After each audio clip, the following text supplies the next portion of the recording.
Now, with the forward momentum of AI and other robotics, the race to build their technology and supporting parts are making huge strides.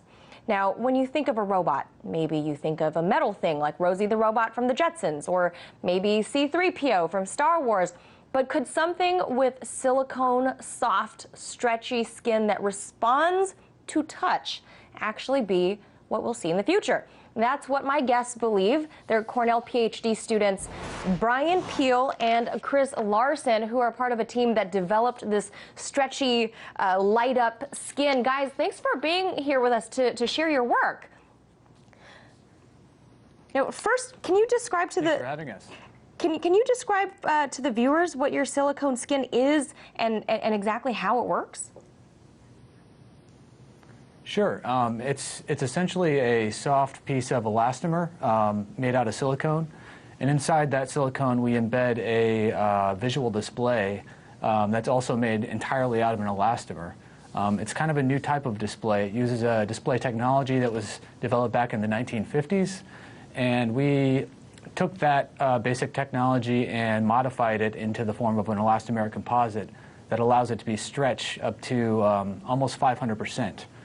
Which is over twice that of other stretchable displays. Now, what is the significance of this development to the technology world? So there's really two main areas we look at. So by making this what we call a hyperelastic light-emitting capacitor, you do two things. You make displays that are now able to change their shape, and we make soft robots that are now able to change their color.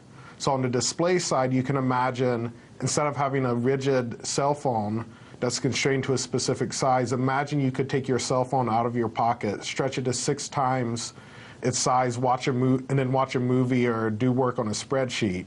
Or even, because it's so deformable, you could actually have your cell phone spread over the skin of your forearm. So rather than having just a wearable electronic that's a smartwatch, it could actually be sort of a second electronic skin that conforms with your body and allows you to interact, get messages on your arm. On the robotic side, what we're really interested, as you mentioned in the intro, we're seeing robots that are going to interact more closely with humans, be it in a hospital or any other type of companion-type robot that needs to touch directly to humans and communicate naturally. Being able to change that color, much in the same way that we do, will allow a whole new level of natural communication. Now, I got to ask, guys, that it looks like from the video that you provided, Chris, the stretchiness, it looks elastic. So you're saying that in the future it'll be able to pull apart and stay in that shape? Yeah. You know, the good thing about this display is it's naturally, we basically designed this so that it could fit into a wide class of stretchable materials. And to kind of go back to what Bryan was talking about, soft robotics is generally interested in replacing a lot of the rigid components in traditional robots that you see today with soft components, primarily for the purpose of interacting with humans. And this display can be embedded in pretty much any type of device, shape or form, and you know, function mechanically as well as electrically.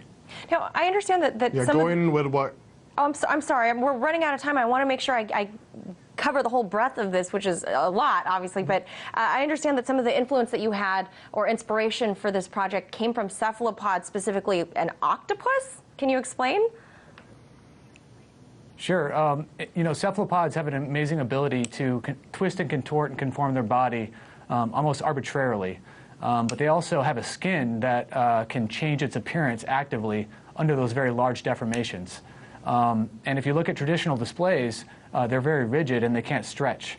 So one of our primary inspirations was to take this naturally occurring system in biology that has both this really awesome mechanical function but also this electrical function, and kind of marry those two and have a single system that can do both. And that's kind of what we demonstrate in our science paper. And last but not least, is this skin that you guys created, is this going to put AI or robots further into the uncanny valley or take them away from it? I think it could do either direction. So one would be making robots that are more human-like, But what I think is really interesting is not necessarily looking exactly like a human, but still taking some of those capabilities, the way to distribute, express emotions, and visually communicate. So whether or not the robot actually looks like a human, being able to communicate is really the key here. All right, thank you so much, guys. That was great. Cool, really cool thing to watch happen here. Bryan Peele and Chris Larson from the Cornell Mechanical Engineering team. Thank you, guys. Thank you. Thanks for having us.